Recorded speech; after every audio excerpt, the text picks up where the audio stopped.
All right, we cool. We rolling. Hey, everybody. Make It Perfect once again. We're in this beautiful spot that feels, I don't know, it feels, God, I'm usually better with words on that. You know what I mean? It feels full and rich and bright and comfortable and uncomfortable at the same time. Because for the guests doing this every time, it's like, what am I doing? You know what I'm saying? Hey, this is Nicole Briant. She is a jewelry maker, custom jewelry, right? And what's the name of your Instagram? Not in Splice. Not, say it again? Not in Splice. Okay, not in Splice. Yeah. I got it. Okay. And then do you have a website? Yes. What's your website? Notinsplice.com. Sweet. Okay, that's great. Yes. Yeah, K-N-O-T. Yeah. Notinsplice.com. Okay. Yeah. And I am friends with Nicole's boyfriend, right? Mm-hmm. Eric. Yes, some people have different labels. Yeah. Eric DeLong. And Eric, I appreciate you, dude. And I wanted to have Nicole on because she's just got some incredible news and that you'll hear more about as we go. And I wanted to have her on because she's doing a GoFundMe for, maybe you can tell people what that was. Yeah, I was diagnosed with invasive ductal carcinoma, triple negative breast cancer. It's a slightly rare, more aggressive form of breast cancer. And I was just diagnosed with that at the end of February. And I'm still in the process of getting ready to go into active treatment. So the GoFundMe's for support in that way. There's a lot that insurance doesn't cover. So yeah, for sure. Yeah. Can I give you a hug? Yes. You're saying that. I know, just hearing you say I'm it. still processing things, so Sure. yeah. Oh man, it takes a lot of bravery to just say that, especially to a camera, you know what I'm saying? Mm-hmm. So I appreciate that, and I'm glad you're here. Thank you. Yeah. And I wanted to do this because I was thinking when I saw it and got caught wind that this was happening for you and to you, I was like, I can't, the money thing, I was just like, I don't have the money to give, you know what I mean? Mm-hmm. But I was like, how can I, and some of you do, we know that, and that would be incredible, just coming out with it. And I was like, how can I help in a way that was like meaningful? So I was like, shit, maybe we can do this and have it be an authentic way to let people know what you're about and who you are and what you're going through. I appreciate it. Yeah.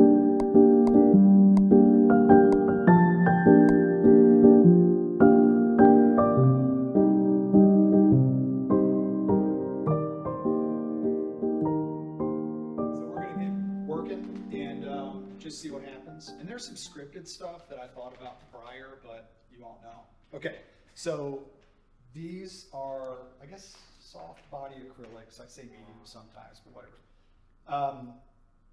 Some of them aren't cut, so like I said, just undo them. And these are brushes from my studio. You might find some crunchy ones in there. Like it. My son loves to sit in the bucket of brushes and just sit so in there. Fun. Like, he's fun. Yeah, and then, yeah. Pretty self-explanatory. What color is first for you? Oh gosh, I don't know.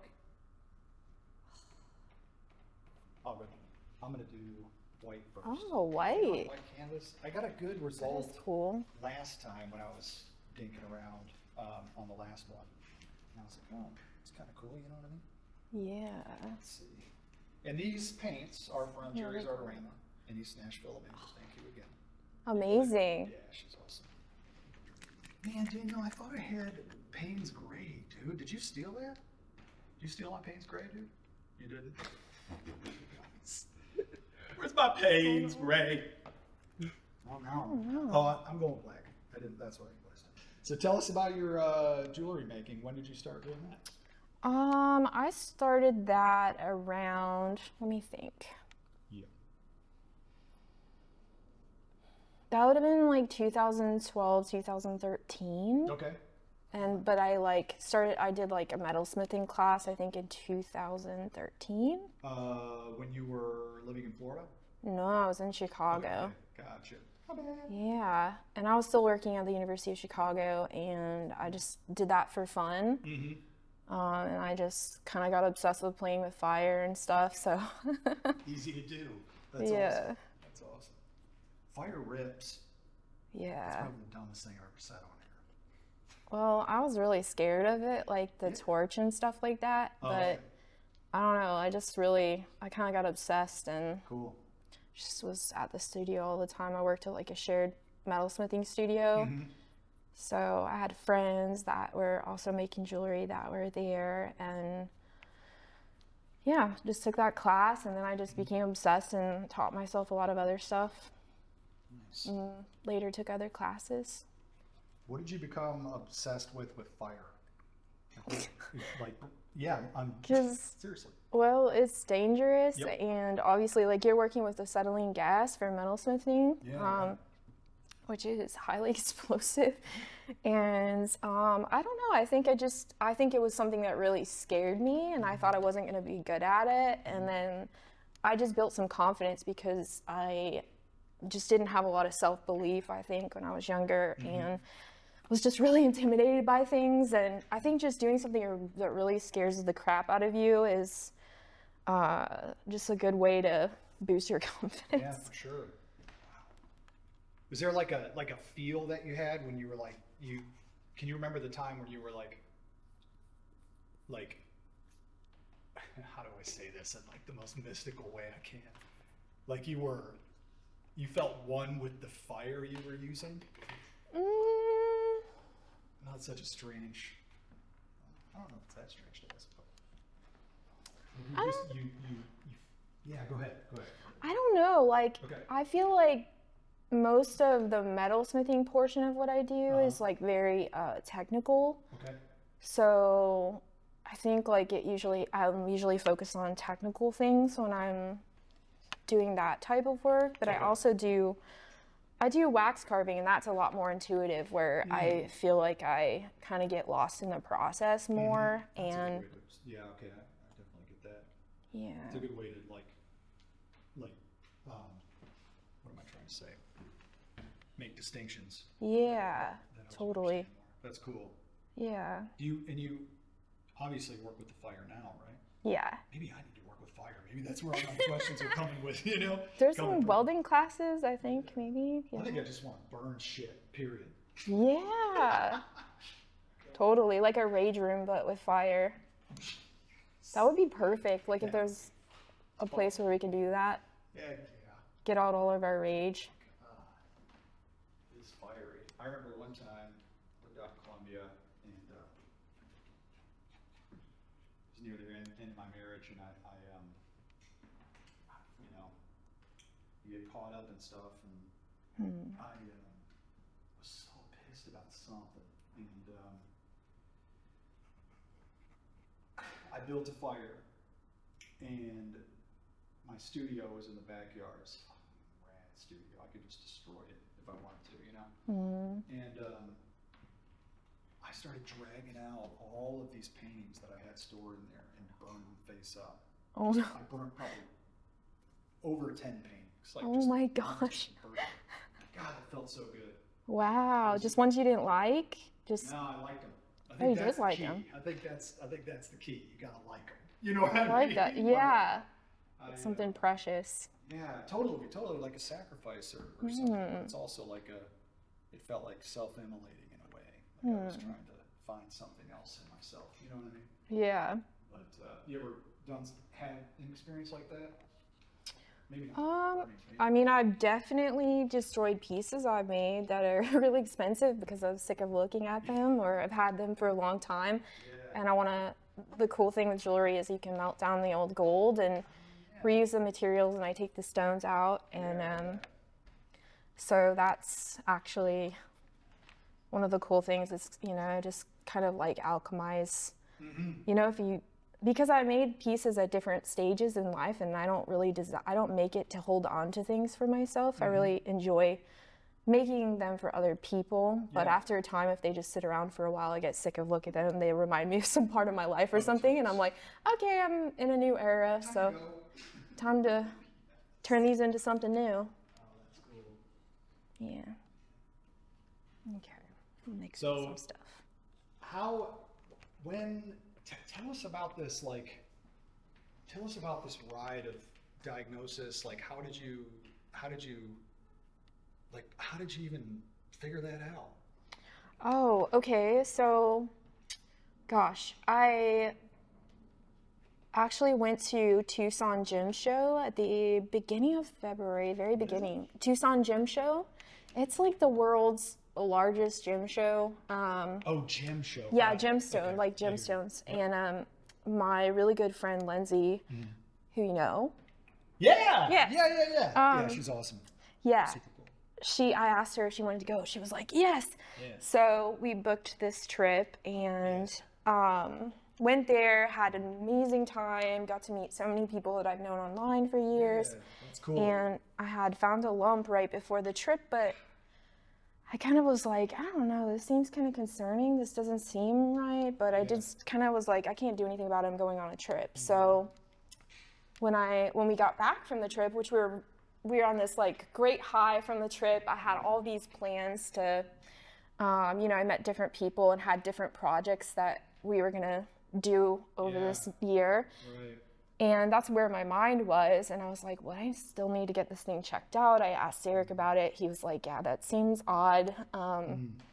And I was just trying not to be too worried. And I remembered I called one doctor office and they told me, oh, we can't see any new patients until April. And at that time, it was early February. And I'm like, oh, no, I have something super concerning. I'm going to try to see somebody else. So I kept calling places, got in with a gynecologist, and they fit me in that week. So I was really glad. And when I went to him, he was like, yeah, this is concerning, which you don't really want to hear, because then I'm like, oh, great, he thinks it's concerning, this is not good. Right. I was fully expecting him to be like, oh, it's probably nothing, but he was like, and so then I started panicking a little bit more. I tried to get imaging set up, and the scheduling person told me it would be like, I forget, 2 months until I could get imaging. And I was like, no, because literally my lymph nodes started swelling up. Oh, whoa. Right after that one appointment, and I was like, I have a lymph node that's swollen, and there's something wrong, I need to see. Figure this out. Yeah. Right. And so they were like, okay, let me see if we can get you in sooner. Yeah.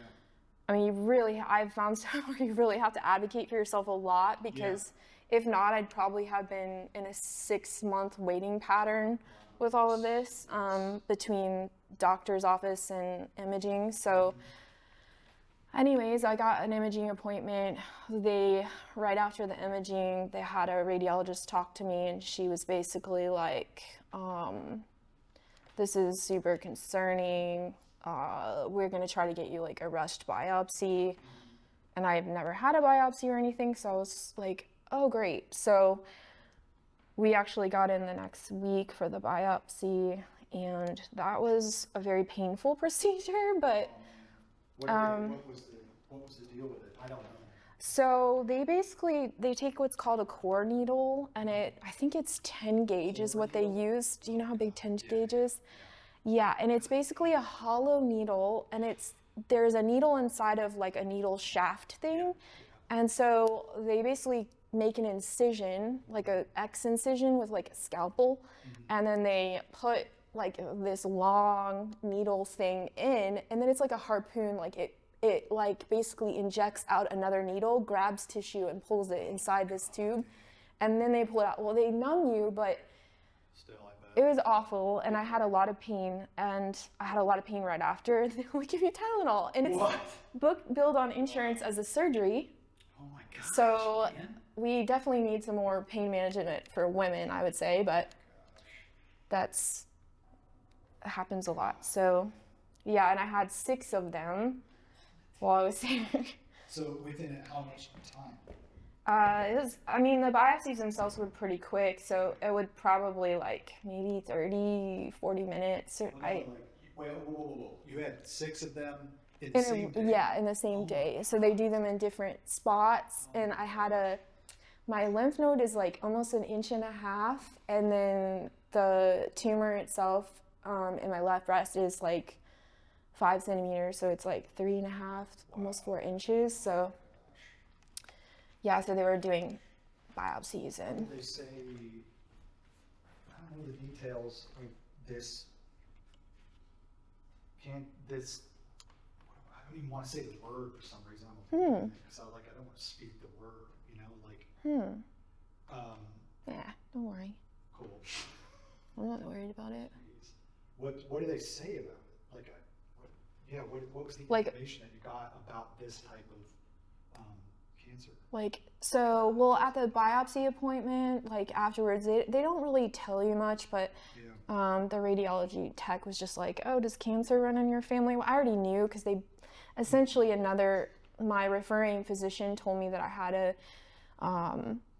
it was basically a 95 to 98% chance it's cancer. So I went into the biopsy knowing that. And so I had been sitting with this information for a while, and Eric's like, well, you don't know for sure until you know. And I'm like, I do know, which was really tough. I wanted to be wrong, but eventually I think the next day, they were supposed to call me a week later, but I got a call the next day, and she was like, yeah, we already got your initial results, and we found they just said a malignancy in both the lymph node and breast. And I was what went through your body when you heard her say those words? I was just like, this is surreal. I don't even know. It just felt strange. I just felt really, I don't know if it's a process of grief that happens that's a slow sort of unfolding, because I've felt a lot of different things since finding out, but like what? Shock. I think I was in shock for about a month. I was telling people and I was trying to do things, but I was just feeling really dissociated and just I can't believe this is happening. I remember one night I told Eric, I said, I don't want to have cancer. This is not happening. I don't want to do this. I'm going to sleep. When I wake up, this is going to be gone. Yeah. And I knew in my mind, I'm like, this is silly and crazy, but I just did not, I was like, I don't want to do this. I don't want to do this. I have a lot of medical trauma, and I remember telling Eric a year ago, I was like, I'm so glad, I hope I never have to go to the hospital again. And just from all my surgeries and things that I've had, I just did not want to be doing anything like that again. Yeah. Especially with this much weight to it. Not dismissing what you've been through, but this is intense. Yeah, it's definitely, I had a really, really hard time telling people in my life about it, because I kind of felt am I sure this is really happening? How do I know this isn't a dream? I would even ask Eric that. I'm like, I know this sounds crazy, but this doesn't feel like it really could be happening. Yeah. And he's like, I know, it doesn't. And I just felt so odd. I felt like I needed to console people when I told them, because I felt kind of detached. Yeah. And I also felt really bad. I feel so bad giving people this bad news. I don't know how else to do this. And I really struggle with it. So I had to just text people my little spiel and kind of do maybe tell 2 people at a time. And I think that I didn't get to tell all my family and stuff, which I don't know it's hard to say, unless somebody has experienced that kind of diagnosis, it's maybe they'd be like, oh, I wish that person had called me and told me a different way or whatever, but it's so freaking hard. It really is. It just I just felt I just didn't even want to talk to anybody or anything. So it's weird. I can imagine it feel a little pretty displacing to feel a responsibility to have to tell certain people about something so heavy that you're going through. Yeah. Something that is just life-threatening. Yeah. God, it's hard for me to say that. I know, it is, and it's sometimes people, I think their own fears and insecurities and anxieties about having they don't want to think that could happen to them. So what did you do to make this happen? Yeah, obviously, you must have something wrong with you. And I'm sure that you thought that about yourself. I know I would. Yeah. Definitely. What went definitely. Yeah, I was what happened because for sure. I want the light to come in right now. Yeah, you know what I'm saying? I love it. It's symbolic, man.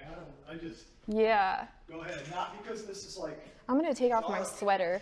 It's just I like, gotta lose my sweater. yeah, just like, just like full, you know? Yes. Yeah, listen to it. I love that. It's so nice. And that It's a guy's nice out view. there just being a bro, you know, doing something. Wow. Having a trimmed beard and a white fucking collared t-shirt. Anyway. Working hard over there. Anyway, anyway, go ahead. I forget, what was it? Oh, it was just thinking that, what did I do to have this? Like, Yeah, I actually like went into remission with autoimmune stuff. I dealt with autoimmune stuff years ago after my back surgery, and I did a bunch of holistic things. I mean, I like worked really hard at my health. Like I worked with several practitioners, changed my diet, I cut gluten. Did a whole bunch of things. Well, after, I didn't really notice any effect from making all those changes right away. It took a long time, but like I'm pretty sure I had undiagnosed celiacs for like a really long time, and it just, with that, it's an autoimmune disorder that basically you're allergic to gluten essentially, or it causes an autoimmune reaction when you have it. And I didn't know it. What were some and of the symptoms like? I'm asking because I'm like, hey, you're talking about. Well, I didn't. Yeah, Curious what you went through in that. a lot of people have digestive symptoms and stuff, but I didn't. And but I had like joint pain, just tons and tons of fatigue and migraines, like a whole bunch of stuff. I like a lot of neurological type things. And yeah, I basically put myself in remission with all of that and have been for years. And so yeah, when getting the cancer diagnosis, I'm like, what? Like, yeah, I thought, and what's crazy is I hadn't had insurance in like 3 years. And so, and I kept being like, oh, I hope I don't need that. And I just got it in January because I had a concussion last year and I hit my head in the kitchen and had a really bad concussion, and I did not go to the doctor because I was like, fine. Yeah, I'm not paying for a CT scan or whatever. I just went to like my chiropractor and I was like read up on the things to do to heal from it. So I was like, that was kind of like a warning sign for me, like, oh, maybe I should get insurance in case something bad happens. And I'm so glad that I did, because cancer, I was just telling Eric, I'm like, cancer's so expensive, even just other stuff, you know, other. Going with it. Yes, exactly. Totally. So. When you were like, I'm sure, oh man, I'm finding myself just really afraid to talk about it. Yeah, a lot of people are, but I'm not. Yeah, like, yeah. I hope that doesn't affect you. I'm not. No, it's interesting. Like I noticed some family like had sent me a card which was very thoughtful and sweet, but they said something like your health situation, and I'm like, and it is kind of hard to hear that because it's like, no, it's cancer. Like it's not a health situation. It's not like I broke my arm. Like, you know, I think I really want to heal and do well, but it is, it's okay to. I've made peace with it. Yeah. I appreciate it. I almost felt like I needed permission to hear it. You know what I'm saying? Yeah. And I think like these episodes are all about us talking. Yeah. So I talk about what I think too, and there's a fear in me that doesn't. I don't want to like take the focus off of you, but I also want to try to relate as well. And I think the reason that I am afraid to say it now that I think about it is because I'm always worried that I have it, and I just avoid that, and then I you know, think about my son, my 4-year-old, and just really hits the mortality button, and again, it's so odd to say that in light of what you're talking about. You know what I'm saying? Yeah. You know? So Yeah, it is. Take away from what you're going through, man. God. Yeah, it's very odd.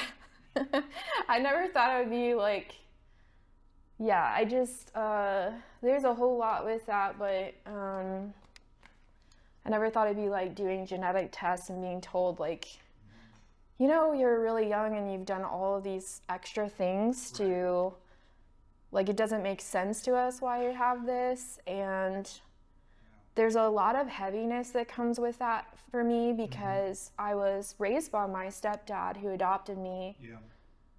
And my biological father was not in my life, and Is he still not? he's passed on. Okay.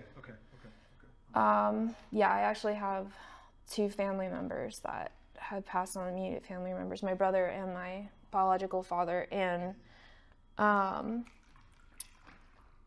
this diagnosis has brought up a lot of anger for me because towards my biological father, because it's like, well, he didn't give me anything except trauma, abandonment, and and cancer, like of all things. And I've been able to kind of attribute that from his genetics, I think. So on his side?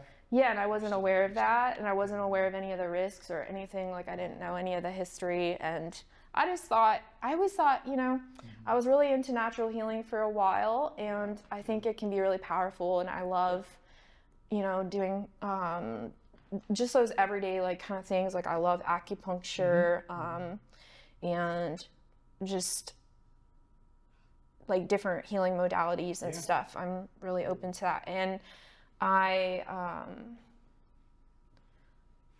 just some things it just doesn't work on. Yeah, some things I've gotten that kind of feedback since I've shared my diagnosis. A lot of people are like, try this, try that. And even if you say, like, I don't really want advice, and the reason I don't want advice is I know a lot about these things already. And it's still, like, my choice to make. And there's a lot of, like, loss of control when experiencing something like this. So it's anything where you get to make your own. If people kind of interject, it's really hard because it's already a hard decision to make. Like, chemo is obviously not especially coming from the natural world. Yeah. Suck that. And right. And so it's like everyone knows, even the people that believe in that'll heal them, it's like they know it's going to cause side effects and not be good, but a lot of the things people suggest actually don't have the full, like, research support, which Gerson therapy and all this. Yeah, and I love that stuff. I know all about it, and I think it can be really powerful, like, to do it, but unless somebody has, like, actually healed themselves from cancer with natural stuff, I just don't really want to hear it, because it's such a different thing. When I always thought, like, oh, if you discover you have cancer, like, it would be, stage 0, you'd be early, and it doesn't always work that way. And that's really been hard for me. Like, I'm like, this is different than I would expect, because I always thought, oh, you're going to get your annual screenings and, and you get ahead of it. And I'm really aware of my body and stuff. So, being like, having a larger tumor area, like, that just popped up out of nowhere, it, like, puts me in, like, stage 3. So it's, and I just discovered this at the beginning of February, and it was not there in January. So like, what the hell? Yeah, but it is just like a faster. Underneath, or could it grow that fast? I'm ignorant to this. I don't know. The surgical oncologist I met with said sometimes they're developing, like, really tiny cells, but I know with triple negative breast cancer, it's a very. I'm sorry to interrupt. So that means that it's negative for estrogen and progesterone, so it doesn't have a hormone supply that makes the cancer grow, like with some breast cancers. Okay. And it does not have a protein called HER2. Okay. And so basically there are a lot better treatments, but it used to be, like, if you Google it, it'll say, this is harder to treat than other types of breast cancer, because it's more aggressive and because they don't have, like, hormone blocking therapies or protein, like HER2 blocking therapies that they can use for it. But yeah.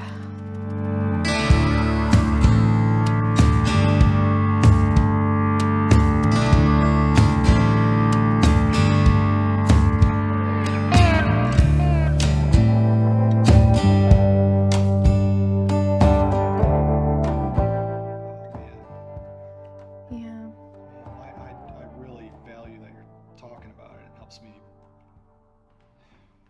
like I can feel you when you talk about it. So I sometimes it's hard to know what to say, but Yeah. man.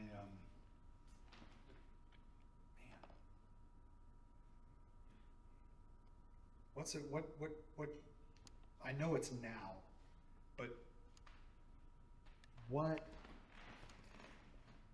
oh God, man. What? That's the first time I'm like locked up, you know, but Yeah. it's like, I'm just, I notice I'm just like,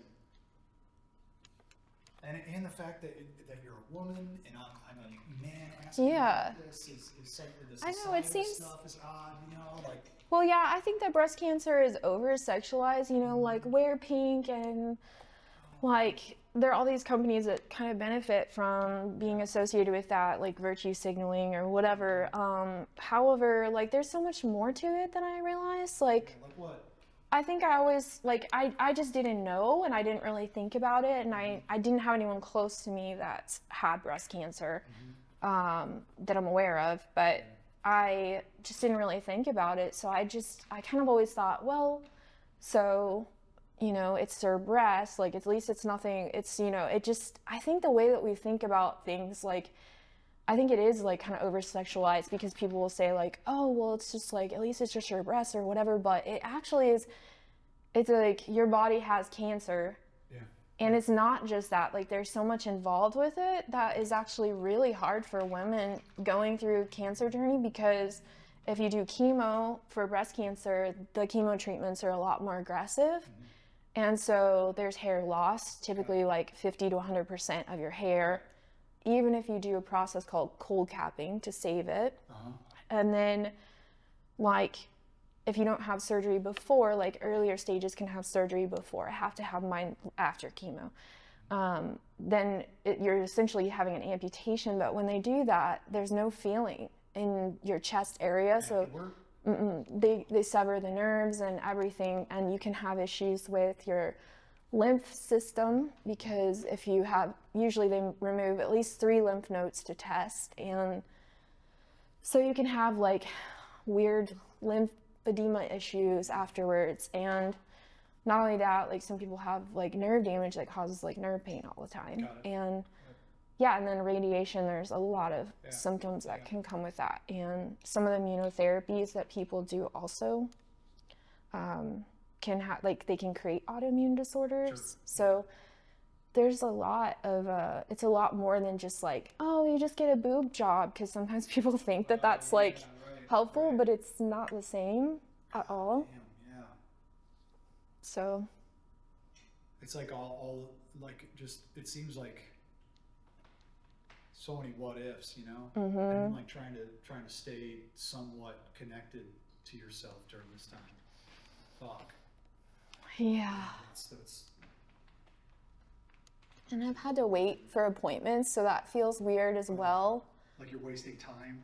Yeah, because I mean, I have advocated for myself a lot, but for certain doctors, they're like, well, that's all we have. The soonest we have is, you know, 3.5 weeks or 4 weeks. Like the first doctor I waited to see for 3.5 weeks. And, you know, I had a surgical oncologist tell me, who was really lovely, but she was like, you know, it's more of an emotional emergency for you but from our perspective, it's not an emergency, you know, like waiting 2 weeks basically to see the medical oncologist who handles chemo. And Was that somewhat helpful?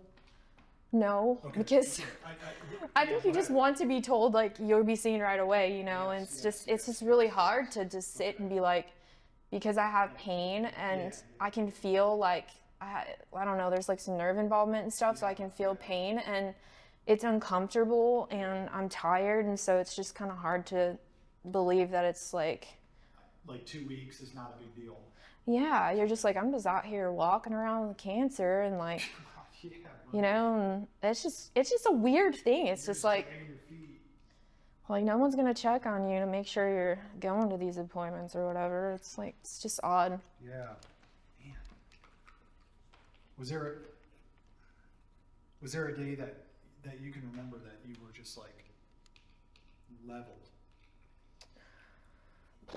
Yeah, I would say, I mean, I was like really dissociated That makes sense. a lot, That makes just sense, completely yeah. like, just like, this is not happening. Yeah, But yeah. they're definitely, I mean, I've been doing like so much better over the, like, since we talked about the GoFundMe. It's just helped me to feel like I'm not carrying this all by myself. And just like, you know, I had to be sensitive because I wanted certain people in our life to know about it first. So I had to kind of wait a little bit.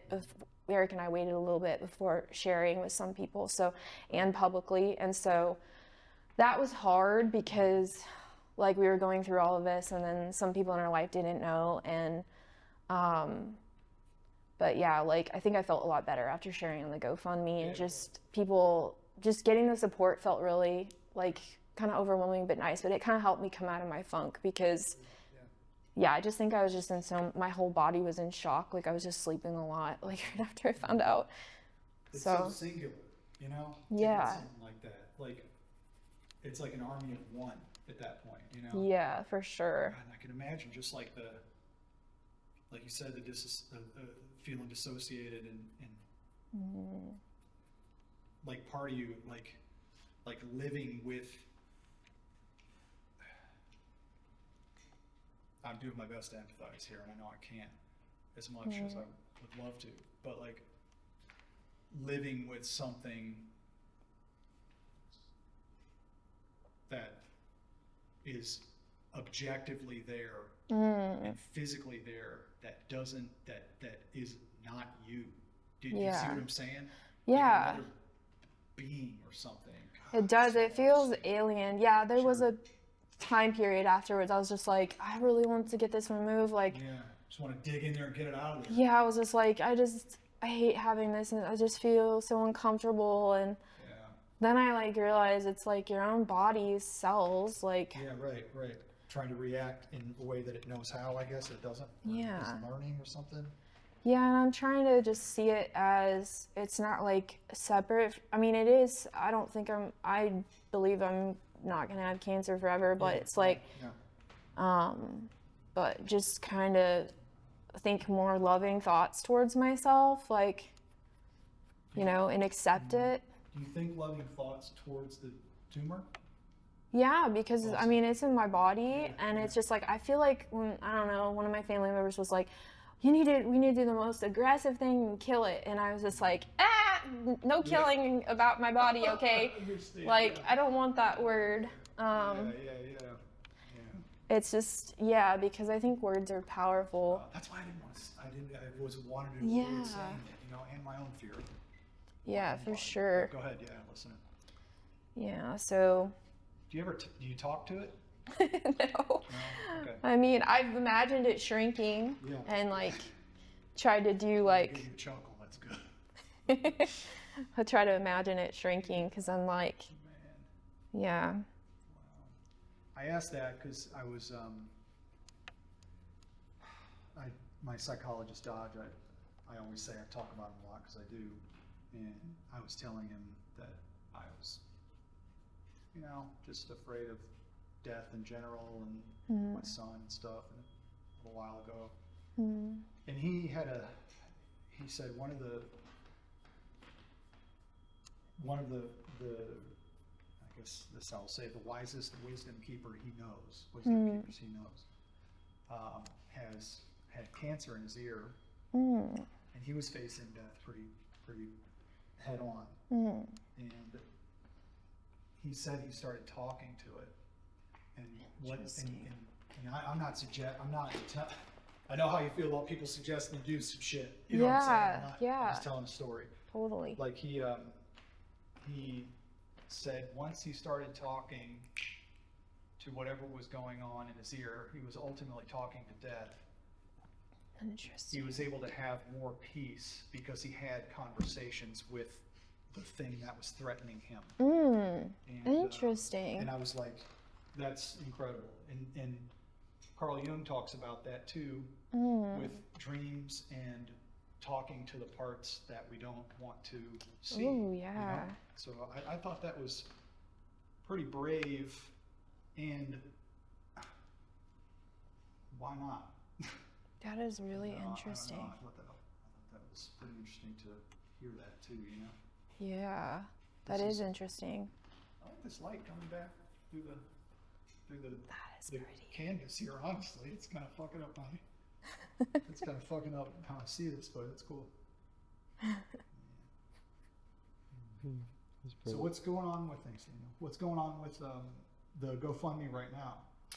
Well, we had a lot of traction at first, yeah. and I, like, both Eric and I posted on our social media pages, and we got a lot of support, and then it's been a lot slower since then, but I think that's pretty normal. Sure. We had some issues where when we set it up, like, they recommend that you start with like a much lower amount than your goal is, and I personally found it really confusing because it kept looking like we are almost to our goal. Okay. Because it'll show someone like 7,000, and then when you get close to that, it moves it to 14,000, and then and so it like kind of, I think, was a little confusing. So we just took that off, and What's your goal? I think it's at 40 or 45,000. Gotcha. And with that, we were just trying to figure out, because I'll probably be in treatment and with surgery, like the kind of surgery, reconstruction surgery I'm thinking about having, but I'm not sure. It can be like 3 surgeries, so we're just trying to think of, anticipate. Outside of just the cancer treatment? Yeah, well, yeah, and I also have like $10,000 out of pocket costs per year. And then Eric's boss is really lovely. His job is really lovely, and they're do I have to say? Oh. I don't know if I should. No, thank you for saying Yeah, no. I just don't know if I don't want to. But anyways, they've been really lovely. That's awesome. Yeah, they've been really lovely and supportive, and they've offered him a little bit of time, which is really wonderful. And then, but we're just not sure if like he might need to take off more time, or he has like FMLA, but a huge portion of that sometimes is unpaid. So yeah. It's a lot to get together, and hopefully this will, hearing you talk about it with such depth, will help. Yeah, I'm amazed at how much we've raised so far, and everyone that's contributed. Like, I've made sure I wrote a thank you and send them to every person, because it just means a lot, and it's not something I ever expected. I actually kind of became a little bit avoidant when it came to Eric helping me set it up. I was just like, can we just do something else? I don't want to do this. I don't really want to be doing this. And I was like, I'm really uncomfortable. Like, Do you feel like just like gratuitous in a way? I don't know. I think it's really humbling, but it's just, I don't know. Like, all through my back surgery and stuff, like, I mean, I had no money, and I lost my job at the time because I was disabled, and I still I was going to do a Kickstarter for my business and actually try to purchase studio equipment, and I just couldn't bring myself to do it. Like, the stress of just like promoting something and putting it out there and being vulnerable. And yeah. So I think. How does it feel different this time? Unfortunately, how does it feel different now? Does it feel different to you? Yeah, because I don't know, it's a relief, I think, because there's no way to really hide the fact that you have cancer when you are an artist and you make all of the work yourself. And and it's like, with that, I'm just not able to do exactly everything at the same speed, and I know that there will be more bumps in the road for me. So yeah, it feels good just to like let people know, because it is, I mean, it's life-changing. Excuse me, yeah, absolutely.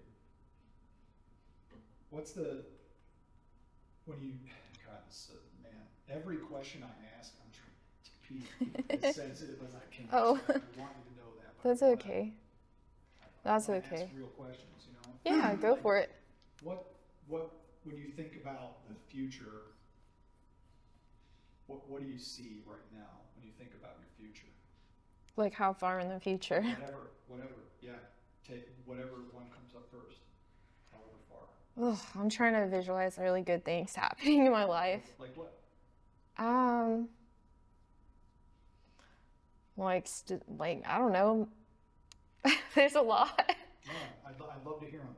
I'd love to hear them, even though it might feel uncomfortable. I just try to like imagine the people I'm gonna meet on this journey that I wouldn't meet otherwise. Like I feel like sometimes the go-to thought process when I've faced hardships, like obviously nothing like this, but lots of really heavy things in my life, is just like, what did I do to deserve this happening? Like, why me? Or, you know, it's easy to think that way, but then because I have experienced a lot of hardships and really good things I mean, I know it's not the goal, but I've noticed some really good things happening in my life because of it.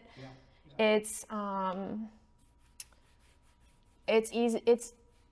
not easy by any means, but I'm kind of looking at this experience as like, oh, I'm obviously gonna meet different people along this path that I would never interface with. I don't know, I think I enjoy giving more than I enjoy receiving, and I have a hard time receiving, and so this is confronting that for me. Yeah, for sure. Because, you know, it's like vulnerable to be like, I'm sick. I need help. I mean, think about animals. They try to hide the fact they're wounded because they don't want to be a prey. And that's kind of, I think there's something Is there someone ingrained. that you feel like would prey upon you, or someone that is, or something?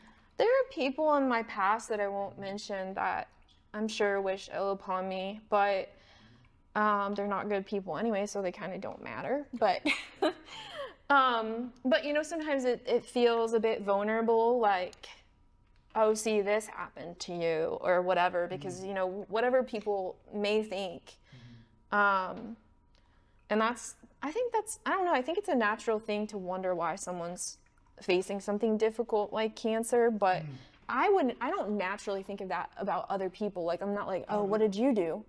I'm like, oh my gosh, that's horrible. Like, I can't believe that's happening to you. This sucks, you know? And I would imagine it's not on what you're dealing with, but I think all the time, what did I do to have Tourette syndrome? Like, what did I do? You know what I'm saying? Yeah. And like, I know it's not life-threatening in that way, but still, I relate to you in that, is why I'm mentioning that. Yeah, that makes What did I do, sense.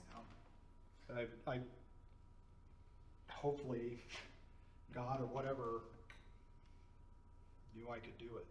You know what I'm saying? But it's like what you're facing is way different. Like, you know. Well, It's all, and I'm not. I mean, I I'm think, not trying to yeah, swing the pendulum to me. I'm doing my best to relate. I really am. it's really interesting because last year I went through some rigorous psychological testing for autism. Okay.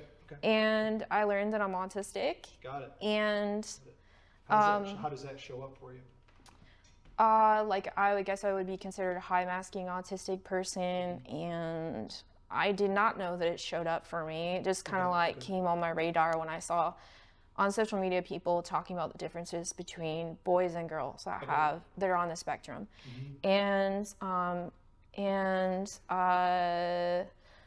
Yeah, I didn't really think about it too much, and I went through the process with a neuro-affirming place, and it was weird. Like, there was a lot of grief in it for me because I realized socially why I had some issues growing up, and just difficulties with, like, I've always had friends, but just difficulties with certain social aspects. Like what? What's hard for you? I think I'm really good at kind of disguising it because I've just learned how to adapt, and I've studied people so much that I didn't even know that I did that. Like, I wasn't even aware that I did that because it's essentially a trauma response. Like reading people's. Reading people's emotions, like, or just look like really like over empathetic, and really just like being super aware, but then missing like some social cues. So, and then like, I relate to you. Go ahead. Yeah, so I like learned about that, went through this whole grief process last year about that, like, oh my gosh, like I just thought I was just needed to try harder, and I just thought I suck at a lot of things, and didn't know why like I seemed so much younger. Like in some ways I felt younger than I was and stuff, and then other ways I felt older. And there are a lot of different things that I struggle with.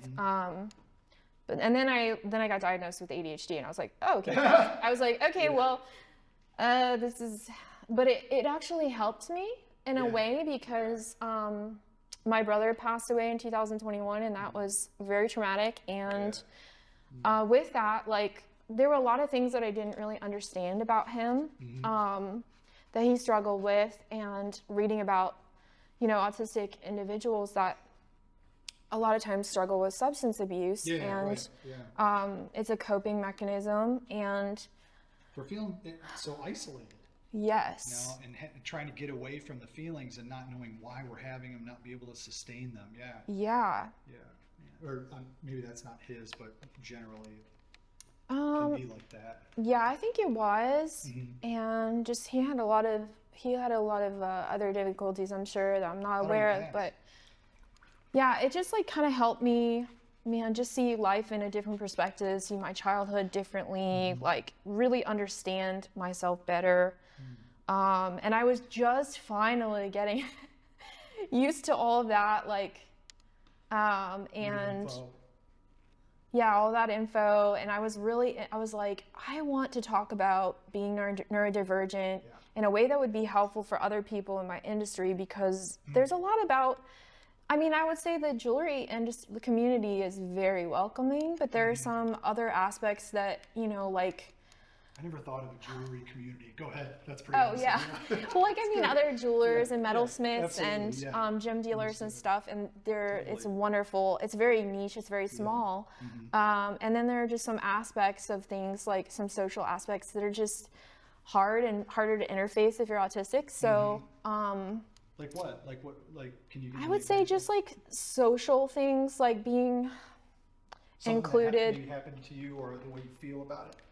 Yeah, like I think there are like some organizations that people will join, and then there are like social events and things like that. And I mean, like being autistic is a neurodevelopmental disorder, so it's not an intellectual disorder. It's like, you know, basically social disorder. And so that there's something that happens when you won't be invited to certain things, or not necessarily, but that's the way I feel. Well, it can be, because like there has been some research where they've they basically had an autistic kid basically be around someone that's neurotypical, and they didn't tell them that they're autistic, and the person was just like, the research is like, you know, the people were not nice to them. They basically judged them really harshly, and were just like, yeah, that person was weird. They made me uncomfortable.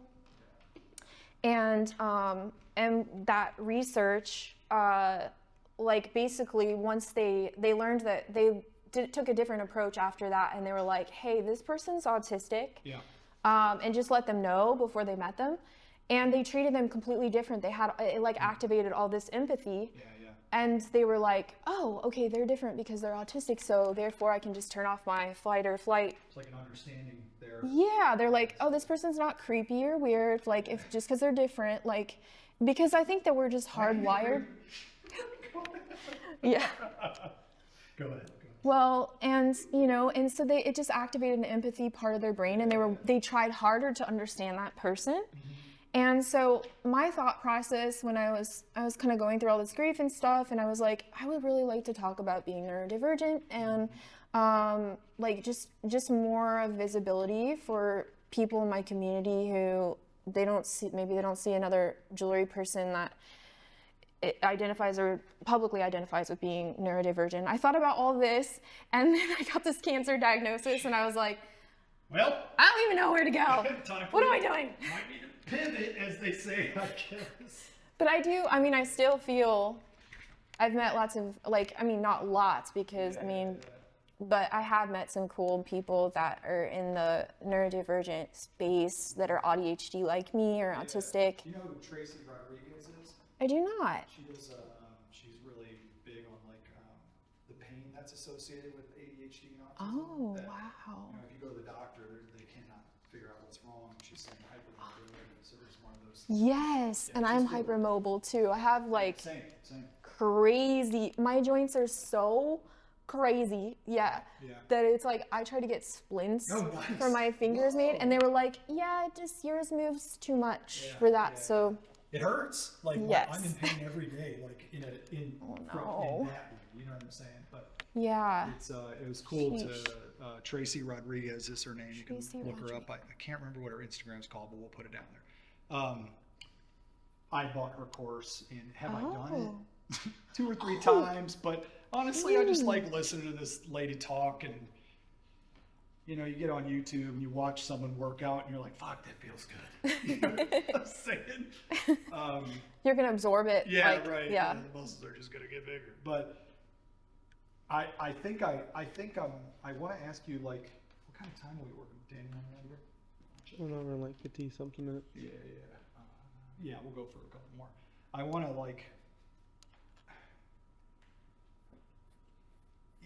to go back to the future thing, and that might not be the wisest thing to do, but it might be cool to hear from you for people that are dealing with the same thing, that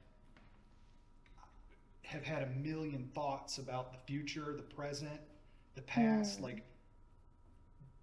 when you think about the future, what are some of the scary things, other than like obvious things, but some of the more like tender, intimate things that people wouldn't think of when you think of the future?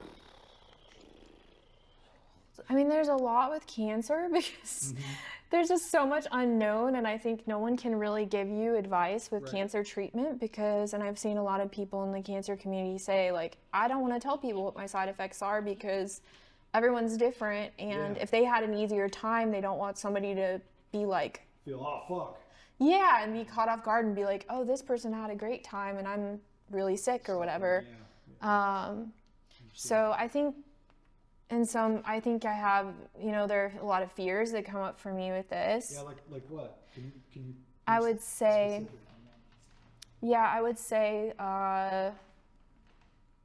definitely just the cancer treatments themselves. Like, they typically biologically age you by 10 years. And currently, I had some functional blood work done before all of this. And I was like they said I'm like 37 biologically. And I'm like, dang, I still got it. And I was like, you know, but then I'm like, now I'm facing this and I'm like, I have to go through this, you know, really toxic process. So I just trust that I'm going to be guided though, like truly, but I of course, like, I'm human, so I have fears. I have fears, like, of just the unknown of like, what's it going to be like what's going to happen to me. You know, I've kind of seen some horror stories and whatnot, so it's kind of hard I'm just trying to go with it open mind and not try to control everything or get too far in the future. Yeah, makes sense. I appreciate you taking a run at it for a second. Yeah. And it's weird to ask that question. And if I can reflect on why I asked the question, I asked the question just because I worry about my own future all the time. Yeah. You know, and it's just. That makes sense. I love when I hear like the real thing, like the specific real thing someone's dealing with, you know. Yeah. What they're afraid of, or what they're afraid to say or admit, or. Okay, I will say one thing I'm specifically afraid of is neuropathy, because that can happen with some of the aggressive chemos that I'm gonna have to do. And like, I bought these ice packs that come with like these gloves for your hands and feet, because I'm just like, if I have neuropathy, sometimes people can't use their hands. Yeah. And I'm an artist, like I make really intricate things. So that actually scares me a lot. And there's just no way of knowing. Right, like what the outcome is. Yeah, and some people have that, you know, sometimes a lot of people say that the ice packs like prevent that. Neuropathy? Neuropathy, yeah, during the chemo. It like basically makes your your hands and feet cold so that the chemo doesn't like go through those small blood vessels as easily. So they're more constricted. yeah, Sure. and but that's a fear. That's a possibility. You know, I don't like to think of it as being that. I think I'll be protected, but it's still, you know, it happens to people. Who are you protected by? I don't want to say. You don't? No, I mean, I think God In and a spirit? Yeah, go ahead. Yeah, please. yeah, like, Please. so I just feel like I'm gonna be protected by God's source. Oh, I love that you say it out loud, man. So Yeah. good. It's like, it's scary to say it out loud because there's like, God, are you going to forsake me? Man, I'm believing my ass off for this, you know? Yeah, yeah. Or God, whatever that comes to be, you know? Yeah, I don't know. I don't think of it like that because if it doesn't go my way, I just feel like, I don't know. I'm just like I've said, I've been through so much in life, and I definitely get mad when things don't go my way sometimes, you know, because it's just I'm human, and it's just when you're really in the thick of things, it's really tough. Right. Like, I won't sugarcoat it, but I definitely, like, I'm sure I'll be mad some days, but I've also seen how good things have come from those hardships. So Big time. Yeah, it's hard. What am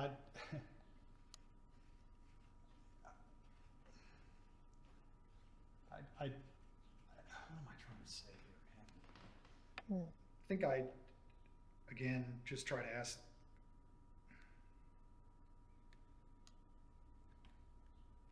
Man, I don't know. Sometimes I ask questions that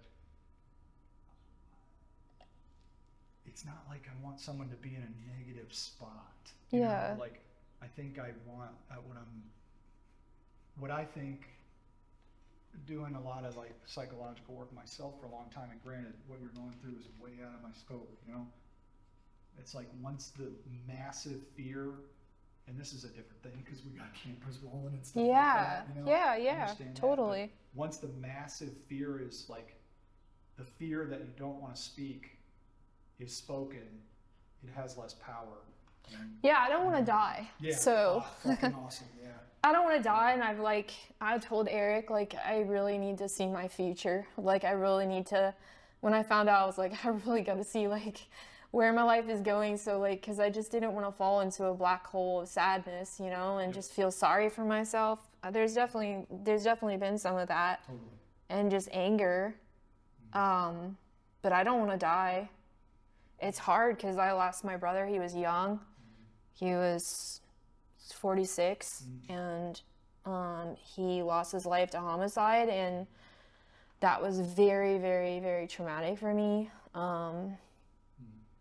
because I dealt with a lot of legal stuff to get him justice, and it's just like I feel like I've survived so much and I've gone through so much, and I just kind of felt like I was on the other side. And then here Truly. you go. Yeah. Yeah. And I'm like, life is just getting good. Yeah. You know, why is this happening now? And so there's a lot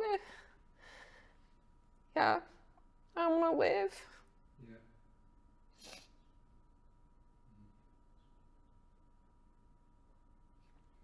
And there's always the unknown of that, you know, because some people don't live, and it's like, well, why didn't they live?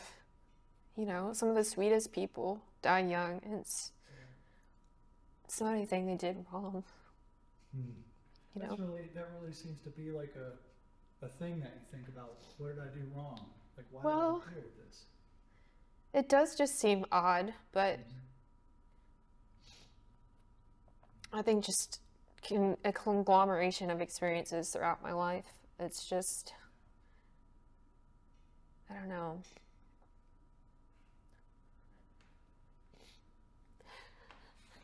Yeah, I don't want to get paint on your shirt. I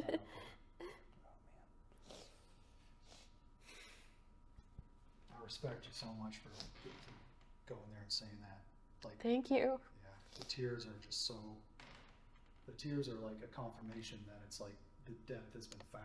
You know, God, dang, fucking rocks me too, man. So I'm grateful that you went there.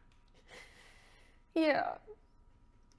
I don't know that it's hard to like, you know, just like all this happening and stuff. I'm just like, you know, I kind of felt just so like my plans are I'm like, where am I? Like, what is happening? And what am, like, all my plans are just kind of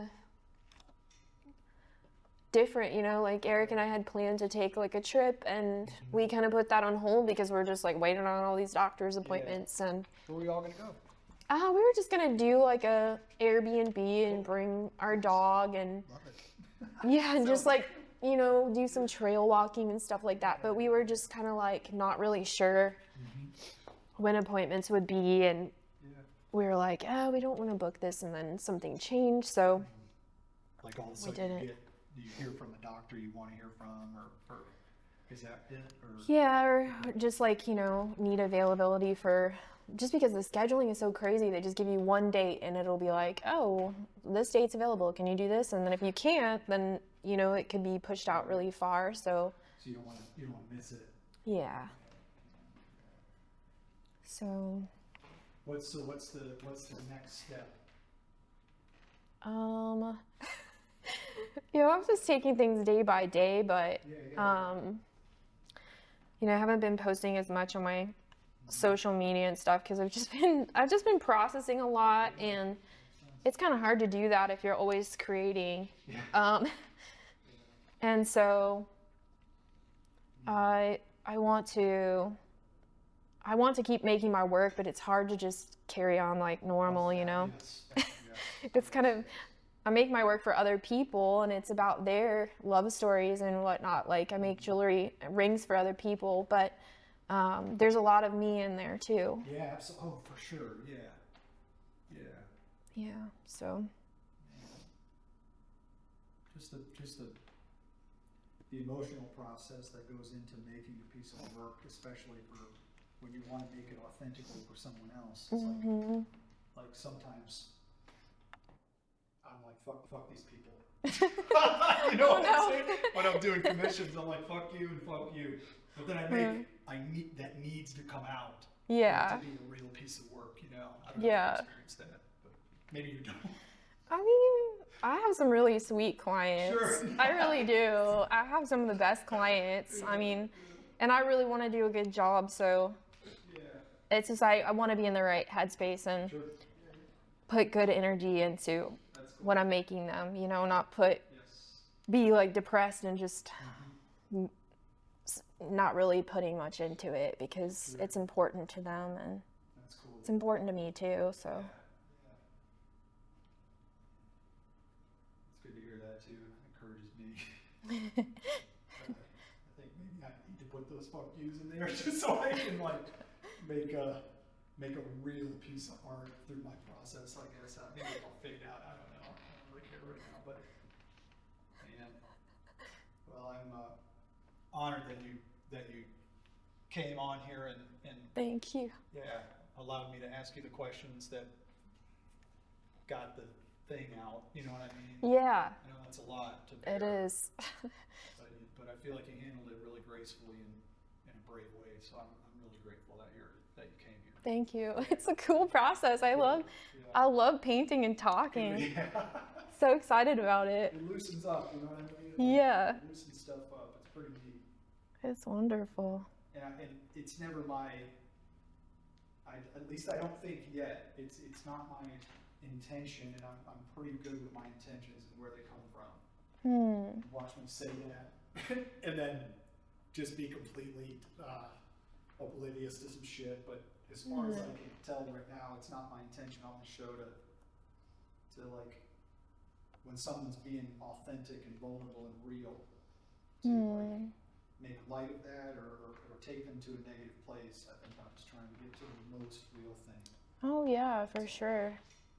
Okay. Just want you to I think anytime somebody talks about having cancer, it's like, it's not a death sentence. It's truly not. So many people live, and it's good to remember that because. I think that's excellent to hear. Go ahead. Sorry to interrupt you. Yeah, it's so good to hear that, especially somebody that's going through cancer. It's like, you know, sometimes people are like, oh, my grandma died of that cancer. And that's like a really common thing that I see. Yeah, right. And it's like, nobody wants to hear about that. Like, because someone's fighting for their life, they want to hear about, you know, success, like survivor stories. And I do think that's true. And it's good to remember that, like, the treatments are really good. And even the statistics that are out there I've seen are like not very accurate for like clinical, like they're seeing a lot more success than is out there. And even people living with stage 4 or have like no evidence of disease for 20 plus years. So